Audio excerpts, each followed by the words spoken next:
We've been told that language evolves, that simplification is natural, that each generation has its own way of speaking, and that it's all fine, but it's not.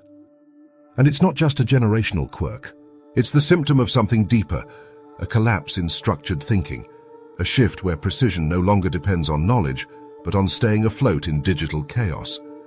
Once being precise meant knowing words, many of them. It meant understanding synonyms, using punctuation, thinking in structure. Now being precise just means knowing what based, stan or delulu means. Precision used to be an exercise in intellectual discipline. Now it's a meme that hasn't expired yet. And if thought itself is already in crisis, what happens when we pile on the simplification of language until it becomes a sequence of broken phrases held together by vibes? Welcome to this episode of 277 Broadcast, where we dissect the collapse of complex language, the death of nuance, and how emojis, buzzwords, and digital slang are becoming the scaffolding of a civilization that no longer wants to think in full sentences. This isn't just a linguistic shift, it's a cultural surrender, and it might be costing us more than words. This isn't a call to speak like Shakespeare, or to turn everyone into grammar nerds with moleskins. Language does evolve, polysemy is real. Words gaining new meanings is a sign that language breathes and shifts with history. Words once rooted in theology, law, or philosophy have changed countless times. The Spanish of the Golden Age mutated over time and still managed to preserve richness. But polysemy can also be disintegration. It can deepen nuance or hollow it out. If what survives isn't meaning but trend, then we're not evolving, we're decomposing. Language can change on its own. That doesn't mean the society producing it is moving forward. Once, language was a tool for thought. Now it's a badge of digital belonging. Once, clarity required discipline. Now it requires knowing what NPC means in the context of Twitter, TikTok, and generational trauma. Precision used to be knowledge. Now it's about being updated. And when language mutates faster than thought can catch up, ideas stop maturing. They start trending. Words become an emotional API for 280-character identities. Yes, every generation invents its slang, but this isn't just a stylistic shift. It's a collapse in how thought is assembled. English has changed more in the past 10 years than in the last 2 centuries, not because it grew, but because it's shrinking into an emotionally digestible minimum viable product. Digital life has its perks, but it's also warping our cognitive wiring. We think in visuals, not words. We react before we reflect. We reach for the viral line before we build a coherent argument.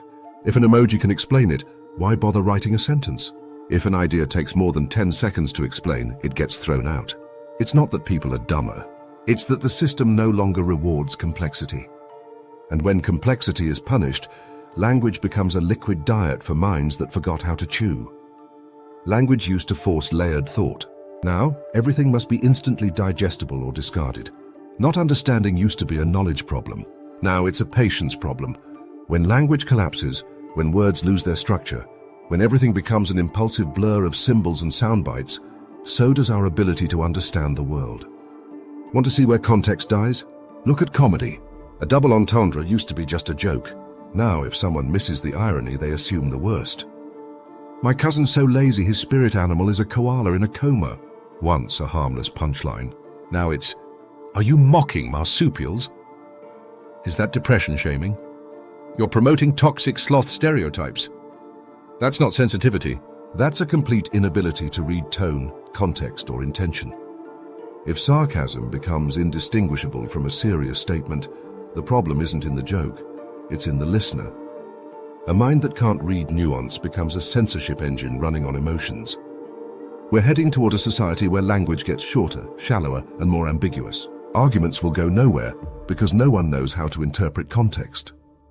Precision will depend on knowing the weekly slang drop, not on having a brain. Deep thought will be confused with arrogance. And structured language, that'll be a tool for archaeologists of thought, those rare few still trying to unearth meaning. We won't be thinkers. We'll be meme translators, vibe curators, slaves to immediacy. A civilization can survive without Latin, but it cannot survive without linguistic structure. Because when we lose language, we lose more than words. We lose the capacity to build ideas, to argue, to imagine, to dissent. This isn't about talking like a textbook. It's about remembering that to think, We need words strong enough to carry thought. Subscribe to 277 Broadcast, the only place that still respects language enough to use it as a weapon rather than a TikTok filter. And remember, when language vanishes, we won't return to silence. We'll keep screaming, but like monkeys with Wi-Fi, shouting monosyllables into the void.